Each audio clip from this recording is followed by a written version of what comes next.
yang didukung oleh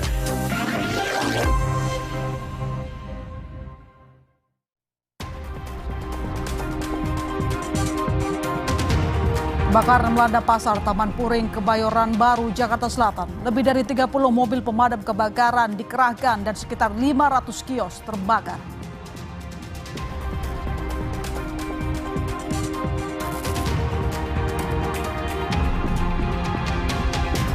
Sekelompok tukang ojek pangkalan mengadang taksi online lalu memaksa ibu yang membawa bayi turun di tengah hujan di stasiun Tiga Raksa, Tangerang, Banten.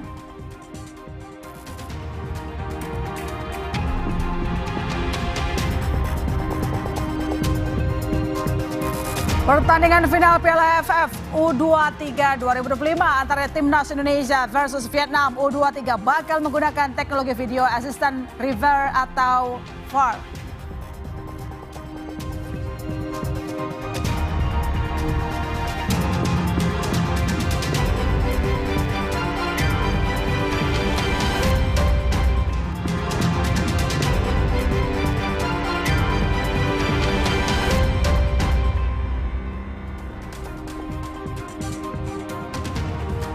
Halo, selamat malam saudara, bertemu lagi di Kompas Malam bersama saya, My Sister Tarigan. Kita langsung ke berita pertama. Saudara, pasar Taman Puring di Kebayoran Baru, Jakarta Selatan terbakar pada Senin malam.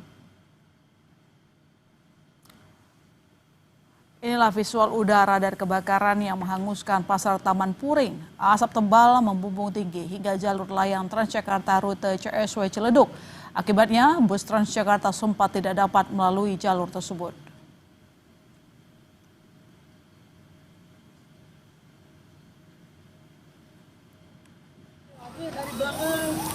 Sekitar 500 kios di pasar Taman Puring ini ludes terbakar. Sejumlah pedagang berusaha menyelamatkan barang dagangan mereka agar tidak ikut terbakar. Polisi bilang titik api diduga muncul dari salah satu kios yang tutup.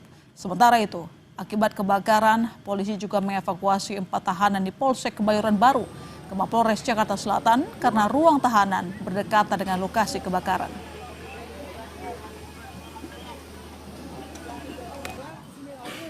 Api dari informasi yang kami dapatkan dari salah satu pemilik kios yang berdekatan dengan sumber api itu berasal dari salah satu toko yang sudah ditutup. Kebetulan pasar Taman Puring ini bersebelahan dengan Polsek Kebayoran Baru. Dengan demikian kebetulan ruang tahanan itu berdekatan dengan posisi kebakaran ini. Sehingga tahanan sebanyak 4 orang yang ada di Polsek Kebayoran Baru kita evakuasi ke rumah tahanan Polres Metro Jakarta Selatan. Untuk memantau situasi terkini di lokasi kebakaran pasar Taman Puring Kebayoran Baru Jakarta Selatan, kita bergabung dengan jurnalis Kompas TV Niko Anggriawan dan juru kamera Muhammad Zamzari. Niko, bagaimana kondisi saat ini? Apakah api masih belum juga padam? Ya, yang bisa saya gambarkan saat ini, My Sister dan juga saudara, sekitar 34 mobil pemadam kebakaran ini dikerahkan untuk memadamkan api di pasar Taman Puring yang terbakar sejak pukul 18.05 waktu Indonesia Barat. Dan saat ini para pemadam kebakaran juga sudah telah melakukan pendinginan dan juga api berangsur-angsur mulai padam, tidak seperti beberapa waktu lalu yang api ini menjilat-jilat keluar. Dan yang bisa saya gambarkan saat ini, Mas Sister dan juga saudara, ini merupakan kawasan pasar Taman Puring yang terdampak dan saat ini juga telah di garis polisi seperti itu ya. Untuk besok rencananya oleh polisi ini akan dilakukan prosesi olah TKP apabila semuanya dipastikan telah aman dan juga safe dari api yang telah membakar. Dan hingga saat ini yang bisa digambarkan oleh juru kamera Kompas TV Muhammad Zamzari, kalau misalnya lihat di sebelah kanan kami, ini ada beberapa pedagang yang saat ini masih melakukan penyelamatan barang-barang yang dijual. Ini sepertinya kalau misalnya kita bisa lihat, ini adalah barang-barang seperti spare part mobil yang tentunya ini diamankan untuk nantinya bisa terhindar dari api susulan apabila nanti terjadi. Dan tentunya hingga saat ini berdasarkan keterangan dari Kapolres Metro Jakarta Selatan, Kombes Nicholas Ari Lilipali, yang menyatakan bahwa ada sekitar 500 kios di kawasan Pasar Taman Puring yang terbakar, dan kita bisa tunjukkan kepada Anda, Mas Sister dan juga saudara, prosesi upaya pendinginan yang dilakukan oleh pemadam kebakaran Provinsi DKI Jakarta, yang mana ada sekitar 80 personel pemadam kebakaran yang saat ini melakukan upaya pendinginan, dan tentu api sudah tidak terlihat lagi. Dan ini merupakan visual yang terkini, yakni visual Taman Puring yang saat ini sudah habis terbakar di bagian depan. Kita masih melihat ada beberapa besi-besi yang runtuh ke bawah begitu ya Mas Sister, kalau misalnya kita bisa gambarkan. Dan pemadam juga masih upaya melakukan pendinginan dan memantau apakah ada titik-titik api yang masih bisa dipadamkan. Dan pemadaman ini juga masih terus dilakukan, dan masih bisa dilihat ini para pedagang-pedagang kios juga masih bahu-membahu melakukan penyelamatan terhadap barang mereka. Dan kebakaran tadi juga sempat hampir melanda dari Polsek Kebayoran Baru, dan tentunya ada 4 tahanan yang sempat dievakuasi, dan tentunya hingga saat ini besok rencananya berdasarkan keterangan dari polisi bahwa akan dilakukan olah TKP untuk mengetahui apa yang menjadi penyebab dari kebakaran di Pasar Taman Puring ini. My Sister. Ya, upaya pemadaman para warga yang di sana masih berjibaku untuk menyelamatkan harta benda. Tapi Niko, hingga saat ini apakah sudah diketahui penyebab pasti kebakaran? Kalau berdasarkan pernyataan awal yang disampaikan oleh Kapolres Metro Jakarta Selatan, Kombes Nicholas Ari Lilipali, yang menyatakan bahwa ada sekitar 500 kios yang terbakar, dan tentunya dugaan awal ini api pada sekitar pukul 18.02 waktu Indonesia Barat, ini api muncul dari toko yang tutup. Dan pada saat itu aktivitas jual beli sekiranya ada sekitar 10 kios yang buka pada waktu kejadian tadi. Dan hingga saat ini tentunya kita masih belum memastikan apakah ada kios-kios tambahan yang terbakar atau misalnya ada daerah-daerah lain terbakar. Tentunya kita perlu penjelasan lebih lanjut dari otoritas terkait. Namun yang pasti Pasar Taman Puring ini terdiri dari 2 lantai. Lantai 2-nya sudah rubuh, dan tadi api sempat fokus untuk dipadamkan di posisi tengah pasar, dan saat ini sudah dipadamkan. Dan tentunya upaya pendinginan masih dilakukan. Kita berharap api cepat dipadamkan untuk mengembalikan situasi menjadi kondusif kembali. Mas Sister. Ya, harapan kita bersama. Terima kasih Niko dan James yang melaporkan. Selamat kembali bertugas kawan-kawan. Saudara, sorotan lainnya, polisi ungkap hasil otopsi mayat perempuan dalam tong di Sungai Cisadane, Cikokol, Kota Tangerang, Banten. Terungkap korban mengalami kekerasan hingga mengalami patah tulang. Diduga korban sudah tewas sejak 3 hingga 4 hari sebelum ditemukan. Polisi menyampaikan ciri-ciri fisik korban, yakni terdapat tahi lalat di bibir dan memakai kawat gigi. Untuk penyelidikan lebih lanjut, polisi sedang mencocokkan ciri-ciri fisik dan penyesuaian DNA korban dengan pihak keluarga yang merasa kehilangan kerabatnya. Jenis kelamin adalah seorang perempuan. Usia sekitar 25 sampai 30 tahun. Kalau luka-luka ada tanda kekerasan, ya. Tanda kekerasan itu hampir seluruh tubuh, ya. Hampir seluruh tubuh, baik itu juga patah tulang maupun kekerasan pada tubuh korban. Sebelumnya pada Minggu siang, jenazah perempuan dalam tong biru membuat geger usai ditemukan warga di aliran kali Cisadane, Cikokol, Kota Tangerang. Saat proses evakuasi, polisi mesti menyobek tong agar bisa mengeluarkan jenazah dari dalam tong.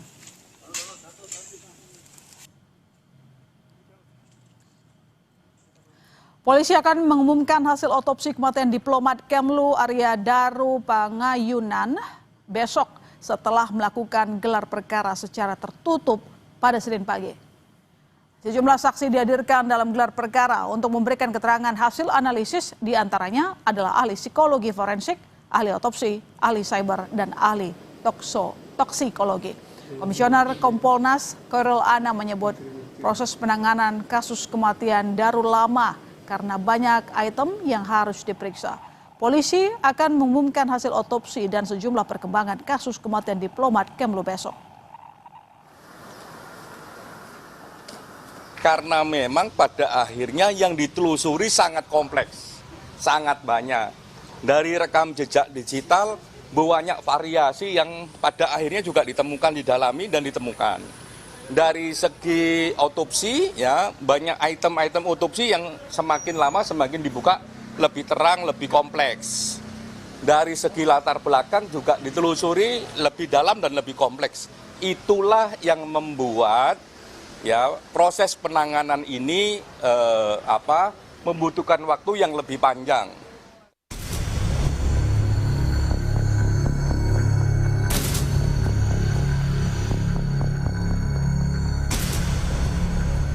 Tiga pekan berlalu, teka-teki tewasnya diplomat Kementerian Luar Negeri Arya Daru Pangayunan mendekati kesimpulan. Senin, Polda Metro Jaya melakukan gelar perkara dengan menghadirkan sejumlah saksi dan ahli untuk mengungkap tewasnya Daru. Komisi Kepolisian Nasional atau Kompolnas yang ikut hadir dalam gelar perkara menyebut penyebab kematian Daru semakin jelas usai adanya hasil otopsi. Ya, sebagai satu rangkaian proses yang dilakukan, proses hari ini dengan adanya hasil otopsi tadi, itu semakin jelas penyebab kematiannya. Kalau kemarin peristiwanya terang, penyebab kematiannya belum, karena hasil otopsinya belum. Nah, saat ini kemarin peristiwanya sudah terang, dan tadi semakin terang, ya habis itu penyebab kematiannya juga semakin udah jelas gitu. Tinggal diumumin aja sama Polda Metro. Selain hasil otopsi, sejumlah barang bukti yang ditemukan juga dibahas bersama ahli dalam gelar perkara. Meski sejumlah barang milik Daru yang sempat hilang sudah ditemukan, seperti tas miliknya, masih ada ponsel yang belum diketahui keberadaannya. Namun polisi menyebut hal itu tidak menghambat pengungkapan fakta yang terjadi. Dari penyelidik menyatakan bahwa dengan hilangnya walaupun handphone dikasih itu hilang, tidak menghambat dalam pengungkapan dan untuk menemukan fakta apa yang terjadi, karena ada bukti digital siber itu yang dapatkan dari device lain yang kebetulan si ada handphone korban, baik kalau email baik WA dan emailnya kan begitu. Usai gelar perkara, rencananya Polda Metro Jaya akan mengungkapkan penyebab kematian Arya Daru Pangayunan pada Selasa. Tim Liputan, Kompas TV. Seorang ibu yang membawa anaknya dipaksa turun dari taksi online oleh ojek pangkalan di stasiun Tiga Raksa, Kabupaten Tangerang, Banten. Seorang ibu yang tengah menggendong bayinya terlihat histeris saat taksi online yang ia tumpangi dihadang oleh sejumlah ojek pangkalan. Pengemudi ojek memaksa membuka pintu mobil dan meminta penumpang perempuan yang sedang membawa bayi turun di tengah kondisi cuaca hujan. Polisi telah mendatangi lokasi kejadian. 3 orang pengemudi ojek sudah dimintai klarifikasi. Polisi juga akan melakukan pemantauan berkala, memastikan keamanan dan kenyamanan masyarakat.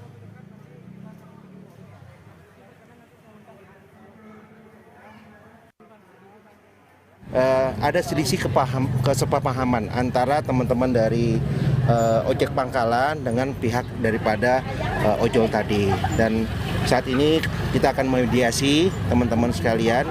Mudah-mudahan ini yang terakhir dan tidak akan terjadi kembali, karena memang terus terang nanti yang ujungnya adalah yang menjadi korban adalah penumpangnya.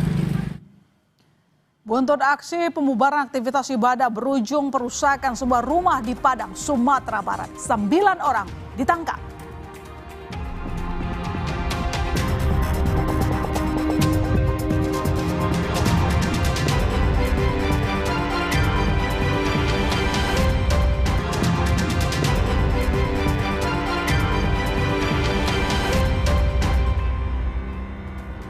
Orang pekerja proyek jembatan terjatuh ke sungai saat melakukan pekerjaan pengecatan jembatan di Mamuju, Sulawesi Barat. 2 orang pekerja masih hilang. 5 orang pekerja proyek pengecatan jembatan di Desa Tarailu, Mamuju dilaporkan terjatuh ke sungai setelah rangkaian penyangga bambu yang mereka gunakan sebagai pijakan ambruk. 2 orang korban dinyatakan hilang terbawa arus sungai, sementara 3 lainnya berhasil diselamatkan warga. Basarnas mengerahkan 7 personel untuk melakukan pencarian dengan menggunakan 1 perahu karet, namun upaya pencarian belum membuahkan hasil.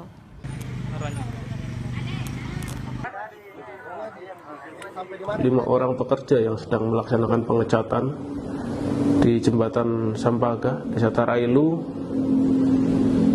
terjatuh ke sungai karena bekisting bambu yang menjadi pijakan para pekerja roboh.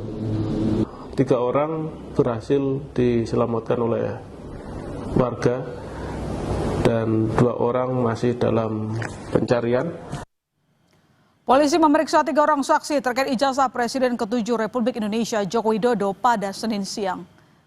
Ketiga saksi yang diperiksa adalah aktivis Yulia Widianingsih dan Rahmat Himran, serta seorang YouTuber bernama Sunarto. Salah satu saksi, Yulia, mempertanyakan alasan dirinya diperiksa sebagai saksi tanpa panggilan klarifikasi sebelumnya. Ketiganya diperiksa untuk mendalami dugaan pencemaran nama baik, fitnah, dan penghasutan terhadap keaslian ijazah Presiden ke-7 Republik Indonesia Joko Widodo.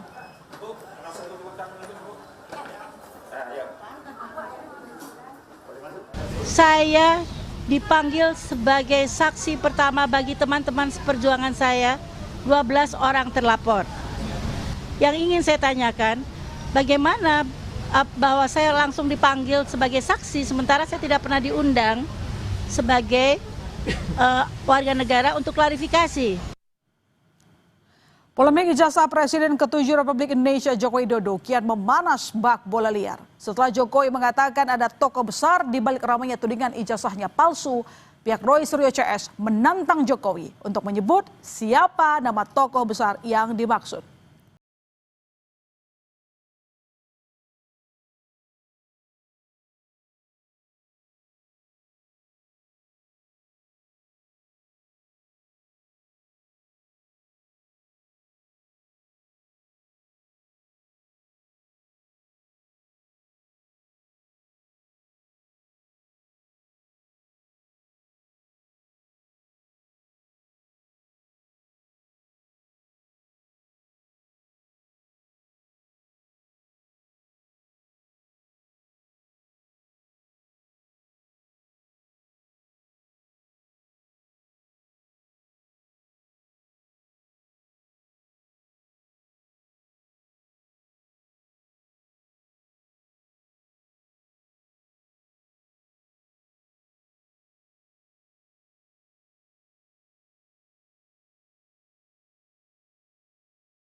Bernuansa politik. Ia mendorong kasus ini segera disidangkan agar tak memicu polarisasi lebih dalam. Sejak mula dulu saya mengira kasus ini memang bukan kasus sekedar pidana murni ya, tetapi merupakan kasus politik ya, sengketa antara kelompok besar yang antipati kepada Pak Jokowi melawan kelompok besar yang simpatik dengan Pak Jokowi. Tapi setidaknya apabila ijazah palsu itu sudah bisa disidangkan, maka akan melerai sedikitlah mengenai perpecahan antara pro dan anti Pak Jokowi. Sebelumnya, Presiden ke-7 RI Joko Widodo membenarkan ada tokoh besar di balik kasus ijazahnya dan pemakzulan Gibran Rakabuming sebagai Wapres RI. Saat ditanya siapa, Jokowi menjawab, jika hal itu sudah diketahui banyak pihak. Ada agenda besar politik dalam tuduhan ijazah palsu maupun pemakzulan. Artinya memang ada orang besar, ada yang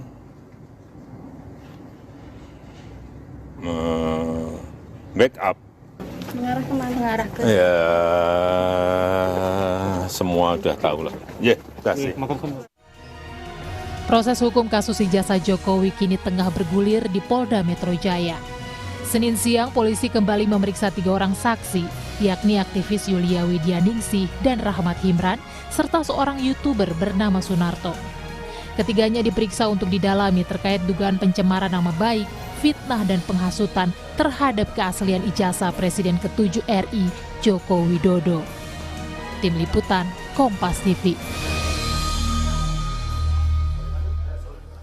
Dua pengemudi mobil terlibat cekcok saat antre di salah satu SPBU di Jember, Jawa Timur. Salah satu pengemudi sempat menganiaya korban.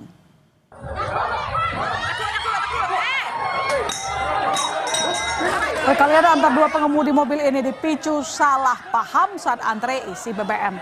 Salah satu pengemudi tak terima ditegur agar segera maju saat antre mengisi BBM. Hingga keduanya terlibat cekcok dan perkelahian. Usai dilerai, keduanya kembali ke antrean dan mengisi BBM.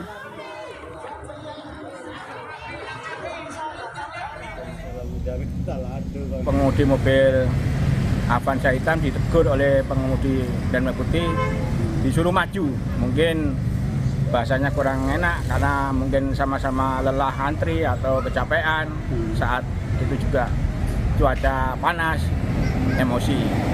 Pengemudi mobil Avanza hitam memukul pengemudi mobil Grand Max pakai besi, potongan besi kecil, namun tidak kena ditangkis. Nah, setelah pemukulan tersebut, mereka berdua saling berdamai, tidak mau melanjutkan masalah ini. Gubernur Jawa Barat Deddy Mulyadi mengaku belum dipanggil polisi dan melanjutkan pemeriksaan kasus 3 orang tewas saat pesta pernikahan anaknya. Deddy Mulyadi menekankan siap jika harus dipanggil untuk memberikan keterangan. Ia pun menegaskan tak terlibat dalam pesta rakyat yang digelar di siang hari hingga berujung 3 orang tewas. Deddy memang berencana menggelar pesta rakyat namun di malam hari. Pembagian makanan gratis di siang hari di luar agenda yang direncanakan. Ini kan tidak ada terhadap diri saya, walaupun saya sudah menyampaikan kesediaan untuk memberikan penjelasan. Karena kan dari sisi aspek tata kelola pelaksanaan kegiatannya, kegiatan yang direncanakan dihadiri oleh saya, kemudian kegiatan yang disiapkan makanan oleh tim saya itu malam hari Jumat jam 7, tanggal 18 Juli 2025. Sedangkan peristiwa ini terjadi kan pada siang hari jam 13. Artinya itu memang di luar perencanaan kegiatan yang saya buat. Pertandingan final Piala AFF U23 2025 antara Timnas Indonesia versus Vietnam U23 bakal menggunakan teknologi video assistant referee atau VAR. Kami segera kembali.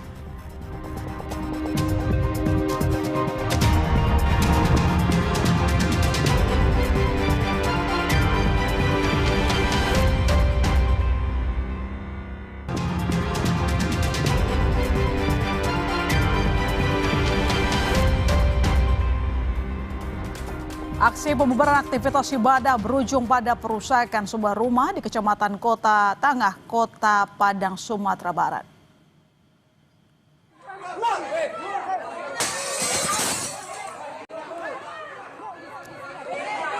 Sekelompok orang mendatangi sebuah rumah di RT 03 RW 09 Kelurahan Padang Sarai yang tengah digunakan untuk beribadah. Namun kedatangan massa tersebut diiringi dengan tindakan perusakan rumah menggunakan kayu dan batu. Akibatnya, sejumlah orang panik dan langsung bergegas meninggalkan lokasi. Diduga, tindakan pembubaran dan perusakan rumah dilakukan karena massa menilai aktivitas di lokasi tersebut tidak mengantongi perizinan di tengah permukiman. Polisi yang kemudian datang lalu meminta warga tidak anarkistis dan segera menyelidiki insiden ini.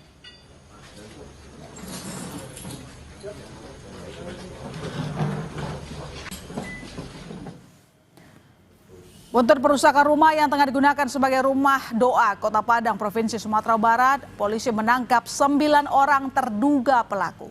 9 orang tersebut masih berstatus sebagai saksi. Sebagian diantaranya telah mengakui melakukan perusakan. Sementara pasca pembubaran dan perusakan, kini sejumlah personel kepolisian disiagakan di rumah doa yang juga dijadikan tempat pendidikan agama tersebut.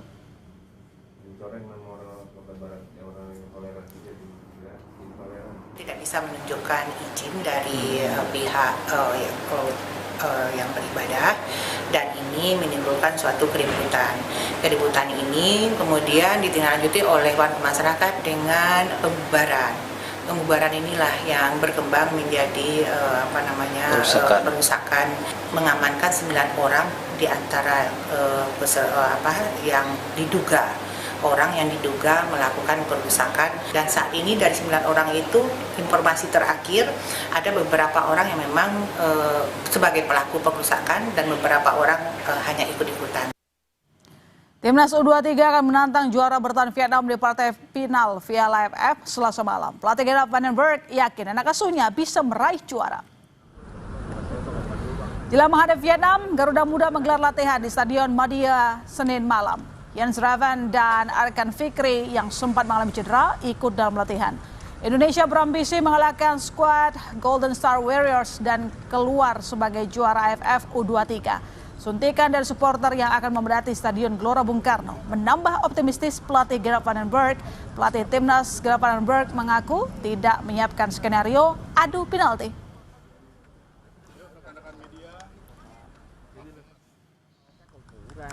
Timnas Vietnam U23 menjalani latihan jelang final AFF U23. Pelatih Kim Sang-sik tidak mau meremehkan kekuatan Indonesia. Namun dirinya mengaku sudah mempersiapkan anak asuhnya sebaik mungkin menghadapi Timnas Indonesia. Pertandingan final Piala AFF U23 2025 antara Timnas Indonesia versus Vietnam dipastikan menggunakan teknologi Video Assistant Referee atau VAR. Pelatih Indonesia, Gerard van den Berg, menyebut sudah seharusnya VAR digunakan sejak awal kompetisi bukan hanya di partai final. Ja, de VAR is natuurlijk een hele goede zaak. Ik ben altijd blij met de VAR. En ik denk als we de VAR al eerder hadden gehad, waren er ook andere momenten geweest. Ook in dit toernooi al. Dus ja, het kan alleen maar helpen. Garuda Muda akan menghadapi Timnas Vietnam U23 di final Piala AFF 2025 yang digelar di Stadion Utama Gelora Bung Karno. Ini menjadi partai ulangan final edisi 2023 lalu. Kala itu Indonesia tumbang dari Vietnam dengan skor 5-6 di babak adu penalti. Tim Liputan, Kompas TV. Lalu seberapa signifikan rencana penggunaan VAR di partai final Piala AFF U23 2025? Kita bahas bersama analis sepak bola Wesley Hutagalung. Selamat malam, Bung Wesley. Selamat malam, Mbak Ilona. Ya, Bung Wesley, partai final akan menggunakan VAR. Seberapa penting dan mengapa kira-kira baru dipakai saat final? Ada tidak keputusan-keputusan kontroversial yang terjadi sebelum final ini? Pertanyaan penting dan pertanyaan kita bersama. Kenapa nggak dari awal-awal kalau ketika atau ujung-ujungnya di final memakai VAR? Jadi saya mau coba mundur ke 2023 ketika kita kalah dari Vietnam lalu di penalti. Ketika itu kiper kita Hernando Ari yang menjadi eksekutor yang gagal penembak terakhir. Tapi pada saat itu pelatih Indonesia saat itu Sintayong memang mengeluhkan soal kepemimpinan wasit asal Jepang Kasahara. Waktu itu memimpin pertandingan dianggap kurang netral lah, kurang bijak dalam melihat pelanggaran-pelanggaran dilakukan. Dan ketika dimainkan final ada VAR, yang diuntungkan sebenarnya bukan hanya Indonesia, Vietnam pun diuntungkan. Dan Mbak Ilona jangan lupa, Vietnam saat ini tahu dan pintar sekali memancing emosi para pemain Indonesia di semua kategori usia. Mau senior, mau junior, mereka tahu. Pemain Indonesia ketika diganggu emosinya, rusaklah semua struktur komposisi permainan sepak bola dan semua strategi yang disiapkan. Dan itu mereka paham. Nah ketika ada VAR, ya kita bersyukur lah. Tapi kan Vietnam juga bersyukur. Tuan rumah hati-hati loh ada VAR, nggak bisa macam-macam loh. Kan sama aja gitu. Iya, kalau soal mana-manasin kayaknya nggak cuma di lapangan. Sekarang kita juga udah panas nih. Soalnya katanya kan dengan adanya VAR ini membuat timnas nggak bisa main curang gitu katanya. Wah, Bung. Siapa yang main curang? Kita mau main bola kok. Intinya ya Mbak Ilona, bagaimana kita bermain sesuai dengan skema yang disiapkan oleh pelatih dan bermain bisa mencetak gol dalam pertandingan 60 menit. Kalau tadi Gerard van den Berg mengatakan dia tidak mempersiapkan anak asuhnya untuk adu penalti, ya menurut saya tidak ada pelatih yang tidak mempersiapkan eksekutor-eksekutor, karena pasti ada peluang untuk adu penalti. Syukur-syukur kita bisa menang 90 menit, syukur-syukur nggak perlu adu penalti. Jadi ini yang lebih menenangkan kita gitu. Tapi tidak ada pelatih yang tidak mempersiapkan anak asuhnya untuk adu penalti ketika di turnamen masuki final. Tapi targetnya Gerald tanpa penalti, katanya tidak ada persiapan. Sementara kalau kita lihat pertandingan sebelumnya, justru Vietnam membantai Indonesia melalui adu penalti. Iya, kita bicara di edisi sebelumnya. Tapi kalau Gerald Van den Berg tidak memberikan adu penalti, kita harus mundur ke pertandingan di grup kemarin. Lawan Brunei kita memang bisa gol, tapi itu bukan jadi ukuran ketajaman sepak bola Indonesia tim U23. Kemudian kita gagal bermain bagus lawan Filipina, kita gagal mengalahkan Malaysia, kita untung adu penalti melawan Thailand. Ya. Nah, apakah ini tidak dikatakan kita juga harus memperhitungkan ketidakmampuan kita mencetak gol menghadapi tim-tim yang selevel? Kita tidak usah ngomong Brunei, yang selevel, apakah kita tidak memperhitungkan adu penalti? Oke, saya kembali ke penggunaan VAR yang baru diberlakukan saat final, nggak dari kemarin-kemarin. Nah, apakah menurut Bung Wesley penggunaan VAR ini akan memperlambat ritme pertandingan atau justru menambah keadilan di lapangan? Menambah keadilan harusnya iya. Kalau memperlambat ritme, kemungkinan itu akan terjadi, Mbak Ilona, kalau memang terjadi banyak pelanggaran dan di ruangan VAR itu melakukan cukup lama pengecekan. Karena baru kejadiannya di final. Kalau dari awal-awal mungkin mesin tim analis, tim wasit VAR sudah panas nih. Ini kan baru mulai di final. Bisa jadi terjadi agak keterlambatan mendelay permainan ini juga akan mengganggu kedua tim, tidak hanya Vietnam maupun Indonesia pasti akan terganggu kalau delaynya kelamaan. Delaynya kelamaan, sementara penontonnya pengennya cepat-cepat nanti melihat petualangan dari timnas kita bertanding di lapangan hijau begitu. Tapi begini, apakah ini pertanyaan juga nih, Bung? Mungkin nggak sih kalau ada interpretasi sesama wasit terhadap suatu pelanggaran yang direview berbeda satu sama lain sehingga membuat keputusan agak alot atau justru muncul kontroversi yang baru? Kemungkinan itu selalu ada. Kita kan bicara manusia yang mengolah mesin. Nah, mesin ini diolah dengan pandangan, pemikiran, pengetahuan masing-masing orang yang ada di ruangan VAR maupun wasit di tengah lapangan. Tapi semua keputusan itu, Mbak Ilona, akan diambil oleh wasit yang bertugas di lapangan. VAR itu kan asisten referee, membantu, tidak mengambil keputusan. Mereka hanya membantu wasit di tengah untuk mengambil keputusan dengan menampilkan tayangan-tayangan yang dianggap membuat wasit ragu-ragu mengambil keputusan. Jadi semua keputusan ada di wasit tengah. Ya, lalu apa tantangan utama yang mungkin dihadapi dalam penerapan VAR di final ini, khususnya dari sisi teknis dan juga mungkin kesiapan wasit? Ya, tantangan pertama tadi seperti yang Mbak Ilona katakan, mendelay pertandingan ini kalau misalkan kita lagi speed tinggi, tiba-tiba kejadian lama dan butuh waktu sekian menit, itu bisa istilahnya mesin sudah panas, agak turun lagi, dan bisa-bisa momentum itu diambil alih oleh lawan. Ini adalah sebuah kemungkinan, tapi kemungkinan itu juga akan dialami oleh Vietnam. Ketika mereka mesinnya panas, terjadi pelanggaran, delay cukup lama, Indonesia yang beruntung. Jadi dua-dua itu akan mengalami yang namanya kehilangan momentum. Tapi siapa yang kira-kira nanti bisa mengalami itu tadi, lagi speednya tinggi, lalu kemudian harus dicek melalui VAR? Karena yang kita tahu bahwa sebenarnya Vietnam lah yang gaya permainannya keras begitu loh, Bung. Ya. Betul, Vietnam, Thailand, Malaysia itu tahu cara memainkan emosi pemain Indonesia. Dan sekarang ini yang paling ngeselin dalam tanda kutip ya Mbak Ilona, ngeselin itu Vietnam memang. Karena mereka sedang bagus membangun developing sepak bola usia dini mereka, dan ketika mereka masuk pada senior seperti U23 maupun senior, mereka tahu cara bermain psikologis dan siapa yang diuntungkan ketika kejadian ini. Saya pikir inilah gunanya tim psikologi, tim pelatih yang menguasai pemainnya dan kemudian bisa meredam situasi pemain di lapangan. Dan kapten yang di lapangan, Kadek harus bisa benar-benar pintar membawa timnya ini sesuai dengan instruksi pelatih. Jadi tidak boleh lepas kontrol. Karena anak muda, problem anak muda itu kan konsistensi dan emosi.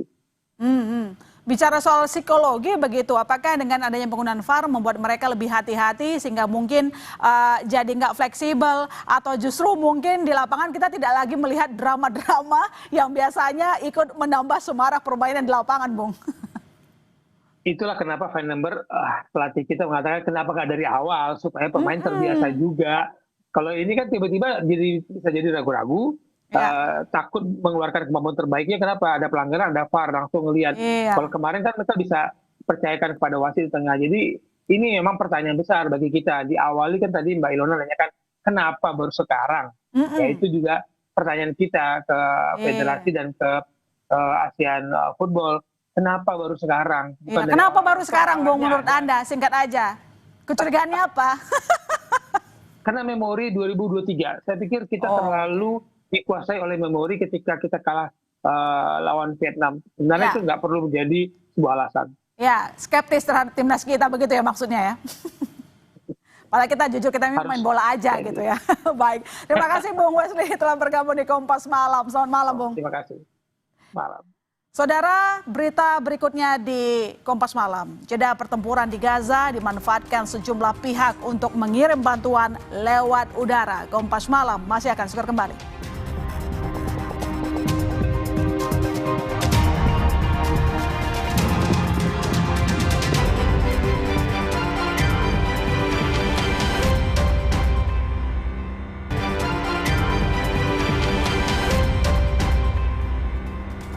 Anda kembali menyaksikan Kompas Malam. Sejumlah bangunan yang menjadi tempat usaha di Kalisunter, Kota Jakarta Utara dibongkar petugas. Pembongkaran dilakukan karena bangunan berada di atas pipa Pertamina.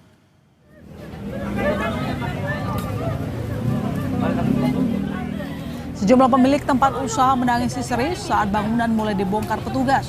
Seorang warga bahkan harus dituntun petugas karena sempat bertahan di dalam warung agar bangunannya tidak dibongkar.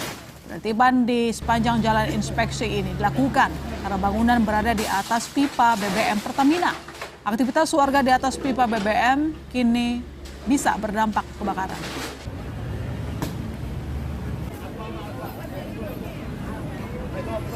Bangunan semi permanen yang sudah berdiri mungkin belasan tahun dilarang mendirikan bangunan di sepanjang bantaran kali. Terlebih lagi di bawah bangunan ini ada pipa BBM Pertamina yang mengalir dari pelabuhan ke depo penumpang yang ada di belakang kita sini. Persis di bawahnya ada pipa.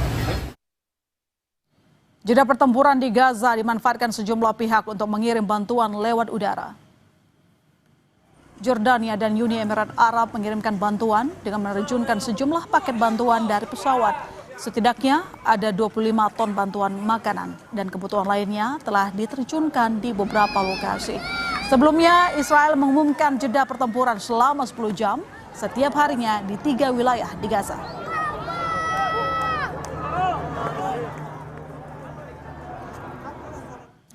Kantor media Gaza mengecam keras tindakan Israel yang nilai sengaja menciptakan kelaparan di wilayah Gaza. Dalam pernyataannya, pengiriman bantuan ke Gaza selama 2 hari terakhir dinilai mengecewakan karena hanya 73 truk bantuan yang berhasil memasuki Gaza. Sementara bantuan lewat udara hanya setara 2 truk bantuan. Terlebih, pasokan yang dijatuhkan berada di dalam zona merah di mana warga dilarang masuk.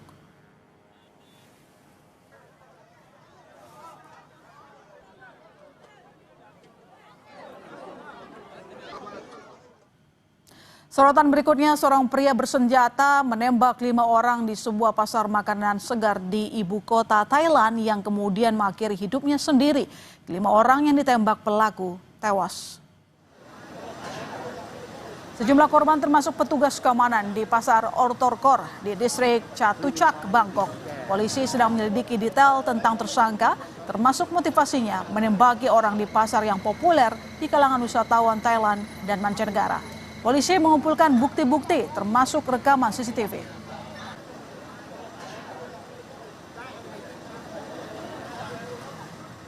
Kebakaran di Taman Puring berhasil dipadamkan. Pemadaman melibatkan 34 unit damkar dan 115 personel. Kami segera kembali.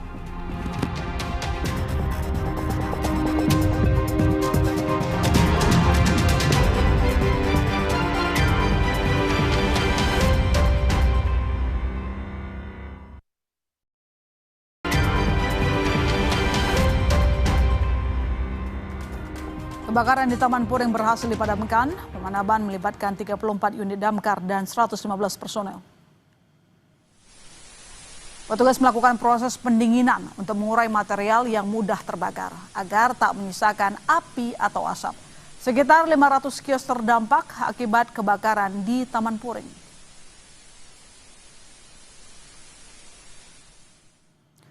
Selain membakar ratusan kios, 4 tahanan di Polsek Bayoran Baru mesti dievakuasi polisi ke Mapolres Jakarta Selatan sebab ruang tahanan berdekatan dengan lokasi kebakaran. Sejumlah dokumen milik Polsek Bayoran Baru juga turut dipindah.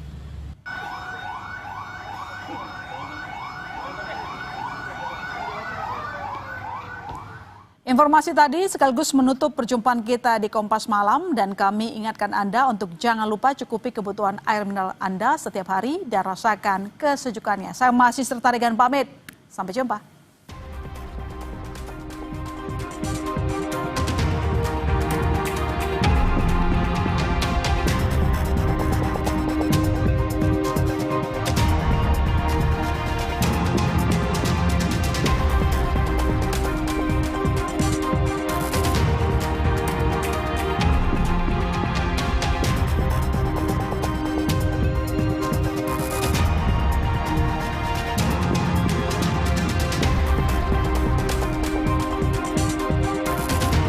Terima kasih Anda telah menyaksikan Kompas Malam yang didukung oleh